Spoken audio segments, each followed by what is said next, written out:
ቆይታ ቢሆንም በዚች አጭር ጊዜ ለአጠቃላይ ለሰንበት ተማሪዎች፣ ለሰንበት ተማሪ ወላጆች፣ ለወጣቶች እንዲሁም በተለይ ደግሞ በዘንድሮ ዓመት ተመርቀው ለሚወጡ ሰንበት ተማሪዎች መልእክት እንደማስተላለፍና የምታስቡትን ነገር እንድትናገሩ ነው።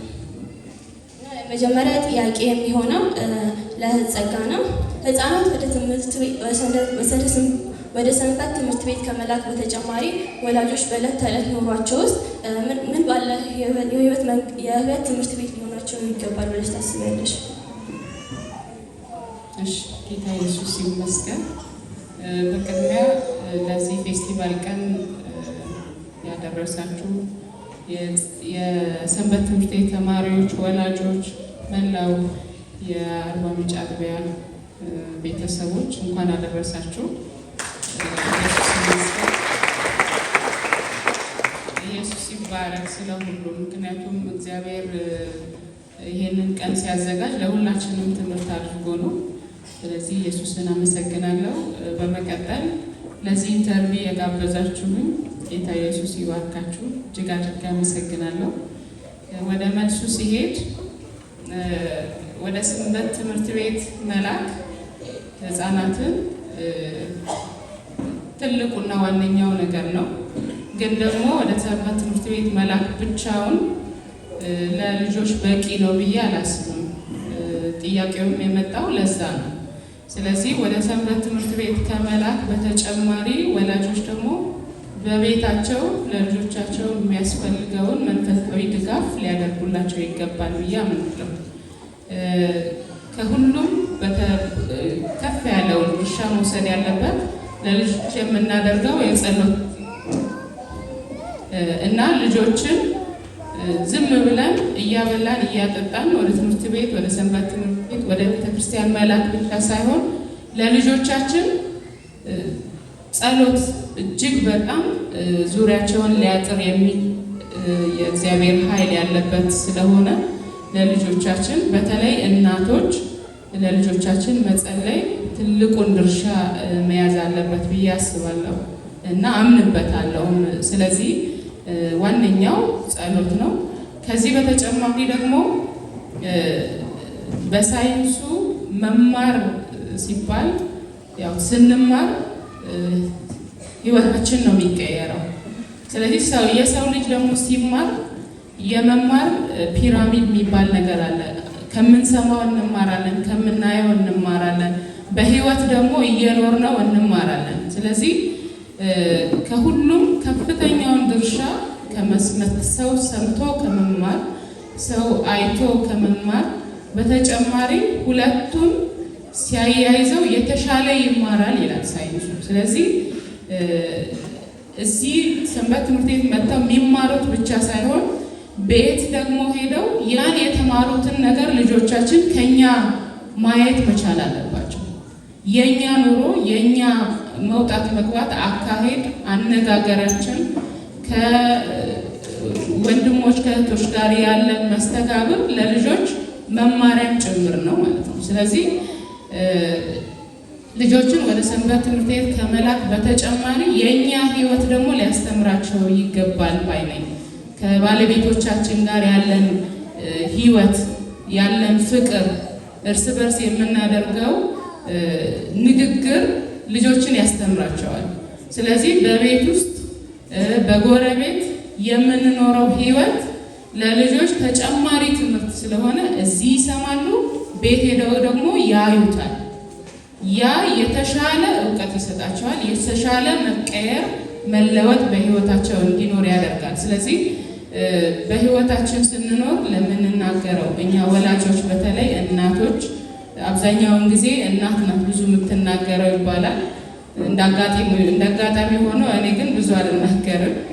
ግን የምንናገርን በማስተዋል በቤት ውስጥ እጅግ በጣም ልጆች ይሰማሉ። አይሰሙም እንዳንል፣ ምክንያቱም ከሚሰሙትም ከሚያዩትም ነው እጅጉን የተሻለ የሚማሩት። ስለዚህ በቤተ ክርስቲያን የሰሙትን ነገር ቤት ሄደው ሊያዩት ይገባል። መከባበር ሊማሩ ይችላሉ። መፈቃቀር ሊማሩ ይችላሉ። ቤተ ክርስቲያን መጥተው እርስ በርስ መከባበር ሊማሩ ይችላሉ። ይሄን የሰሙትን በቤተ ክርስቲያን የተማሩትን ቤት ሄደው የሚጨቃጨቅ ወላጅ ቢያዩ የተማሩት ነገር እዛ ጋር ፈረሰ ማለት ነው። እዚህ የሰሙት መከባበር ነው። ቤት ሄደው የሚናናቅ ቤተሰብ ካዩ አንዱ ከአንዱ እኔ የበላይ ነኝ የሚል ቤተሰብ ካዩ እዚህ የሰሙት ነገር ፈረሰ ማለት ነው። አትሳደቡ ሊሆን ይችላል እዚህ የሚማሩት፣ ቤት ሄደው መሰዳደብን ካዩ ፈረሰ ትምህርቱ ማለት ነው። ስለዚህ እጅግ በጣም በቤታችን የምናደርገው እያንዳንዱ ነገር ለልጆቻችን ሕይወት እጅግ በጣም ወሳኝ ነገር ስለሆነ በቤት ውስጥ ለምናደርገው ነገር እያንዳንዱን ነገር እንደ እግዚአብሔር ቃል እንዲሆን ያስፈልጋል ማለት ነው። ስለዚህ እግዚአብሔር በረዳን መጠን በተለይ ምንም አይነት አለመግባባት እንኳን ቢፈጠር ከልጆቻችን ተደብቀን ልጆቻችን በማያዩን ሰዓት እነሱ በሌሉ ሰዓት መሆን መቻል አለበት። በልጆቻችን ፊት እነሱ ማየት የማይገባቸውን ነገር ውይይት እንኳን ቢሆን ባልና ወንድምና እህት በቤት ውስጥ ባልና ሚስት የምንላቸው ለብቻቸው የሚያደርጉት ብዙ ነገሮች አሉ። ስለዚህ ለልጆቻችን ማሳየት የማይገባ አለመግባባታችንን ልጆቻችን ማየት የለባቸውም። አለመስማማታችንን ልጆቻችን ማየት የለባቸውም። ማወቅም ካለባቸው በጠረጴዛ ዙሪያ በሰላማዊ መንገድ ተነጋግረን የመፍታትን ልምድ ነው ማጋራት ያለብንና ጭቅጭቅ፣ ክርክር በቤት ውስጥ የልጆችን የሰንበት ትምህርት ቤት ትምህርት ያፈርስባቸዋል። ስለዚህ ከጎረቤቶችም ጋር ስንነጋገር አንደበታችንን እየቆጠብን በማስተዋል መሆን መቻል አለበት ብዬ አስባለሁ። ስለዚህ ወደ ሰንበት ትምህርት ቤት ከመላክ በተጨማሪ በቤታችን የተማሩትን ነገር ልንደግፍላቸው፣ በኑሯችን ልናሳያቸው ያስፈልጋል። እንደገና ደግሞ እናት በተለይ ለልጆችሽ ለቅሶን አስተምሪ ይላል ቃሉና መንበርከክን አብዛኛውን ጊዜ ልጆች ከወላጅ ነው የሚማሩት።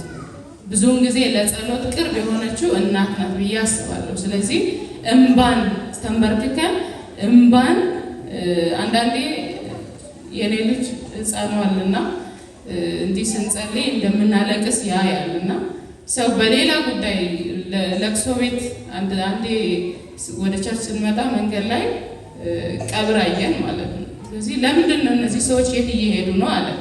ቀብር ነው። ምንድን ነው ቀብር አለ። ለቅሶ። አሀ ታዲያ ቸርች ነው ሄደው ማልቀስ ያለባቸው አለ ማለት ነው።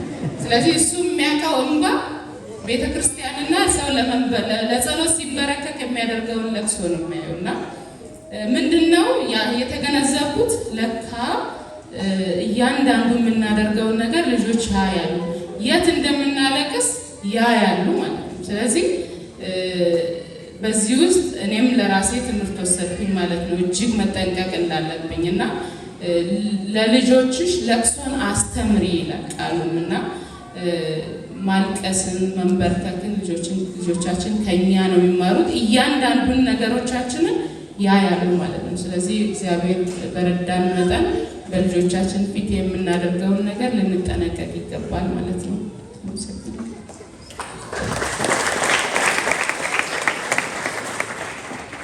አሁን ደግሞ ለቄስ ታማኝ ይሆናል።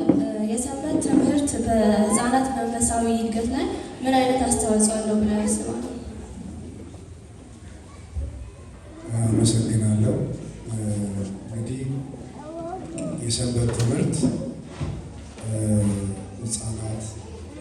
ለህፃናት እጅግ በጣም ወሳኝ ነው።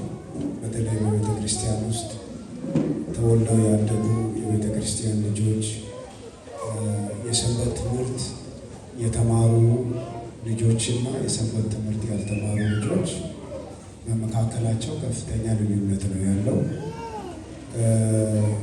የሰንበት ትምህርት ወይም ደግሞ የመጽሐፍ ቅዱስ ትምህርት ማለት ነው። እዚህ መጥተው መጽሐፍ ቅዱስ ስለሆነ የሚማሩት በሕይወታቸው ነገያቸው የሚሰራበት ከጓደኞቻቸው ወይም ደግሞ በውጭ ከትምህርት ቤት ከሚያገኟቸው ጓደኞቻቸው ጋር በሚውሉበት ጊዜ፣ በሚማሩበት በሚያድጉበት ጊዜ እዚህ ሰንበት ትምህርት የተማሩት የእግዚአብሔር ቃል እዛ በሚውሉበት በሚማሩበት አካባቢ እንዲያስተውሉና እነሱ የእግዚአብሔር ልጆች እንደሆኑ እንዲረዱ በእነሱ መካከል በኃጢአተኞችና በጻድቃን መካከል ልዩነት እንዲፈጠር ልጆች ሰንበት ትምህርት መማር አለባቸው። መጽሐፍ ቅዱስንም ስናይ በሁለተኛ ጢሞቴዎስ ምዕራፍ 3 ላይ